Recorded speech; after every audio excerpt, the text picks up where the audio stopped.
ಮಾಡಂಗಿಲ್ಲ ಮತ್ತು ಮಮ್ಮಿ ಪಪ್ಪಾಗ ಸಿಟ್ಟು ಮಾಡ್ಕೋಬಾರ್ದು ಫೋನ್ ನೋಡಬಾರ್ದು ये हमारी आज की टीचर है जो पढ़ा रही है गुस्से करने के कितने बेनिफिट्स होते हैं। भाई गुस्से करने के कितने बेनिफिट्स है। ಕ್ರೋಧ ಸಿಟ್ಟು ಮಾಡೋದ್ರಿಂದ ಎಷ್ಟು ಫಾಯ್ದೆ ಇದಾವೆ ಅಂತ ಕೇಳ್ತಾರೆ.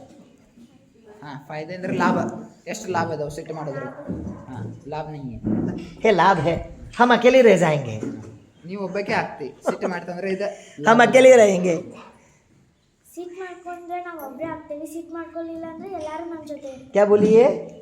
क्रोध करेंगे तो अकेले रह जाएंगे, क्रोध नहीं करेंगे तो सब साथ मिलते. तो अच्छा लगता है ना, तुम्हें अच्छा लगता है ना, सब हमारे मित्र बनते हैं तो ಎಲ್ಲರೂ ನಮ್ಮ ಜೊತೆ ಇದ್ರೆ ಚಲೋ ಅನಿಸುತ್ತೆ, ನಾವು ಒಬ್ಬಕ್ಕೆ ಇದ್ರೆ ಚಲೋ ಅನಿಸುತ್ತೆ.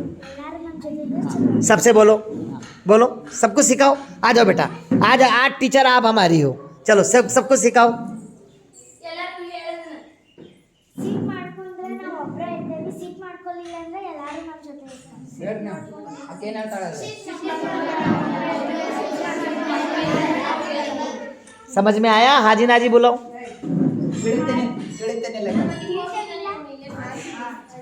ऐसे ऐसे ऐसे धीरे धीरे बोलते हो, ಸಾವಕಾಶ ಹೇಳ್ತಾರೆ. जोर से बोलो। गुस्सा करेंगे, शिट मारू करेंगे? नहीं करेंगे। आज से प्रतिज्ञा करो, हम गुस्सा बोलो, प्रतिज्ञा दिलवाओ। ಹಾಂ, ಪ್ರತಿಜ್ಞೆ ಮಾಡ್ರಿ. देखो प्रतिज्ञा करवा रही है, करो बेटा बोलो। ಇವತ್ತಿನಿಂದ ನಾನು ಕ್ರೋಧವನ್ನು ಮಾಡುವುದಿಲ್ಲ ಎಂದು ನಾನು ಪ್ರತಿಜ್ಞೆ ಮಾಡುತ್ತೇನೆ.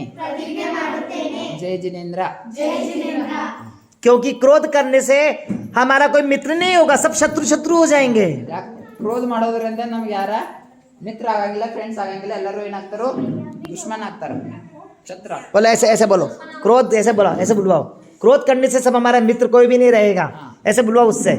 ಕ್ರೋಧ ಮಾಡೋದರಿಂದ ऐसे ನನ್ನ ಯಾರು ಮಿತ್ರರನ್ನು ಮಾಡಿಕೊಳ್ಳುವುದಿಲ್ಲ, ಎಲ್ಲರೂ ನನ್ನ ಶತ್ರುಗಳಾಗುತ್ತಾರೆ. ಆದ್ದರಿಂದ ನಾನು ಇಂದಿನಿಂದ ಕ್ರೋಧವನ್ನು ಮಾಡುವುದಿಲ್ಲ ಎಂದು ನಾನು ಇಂದು ಪ್ರತಿಜ್ಞೆಯನ್ನು ತೆಗೆದುಕೊಳ್ಳುತ್ತೇನೆ. ಜೈ ಜಿನೇಂದ್ರ. समझ में आया? हाँ जी, ತಿಳಿತು.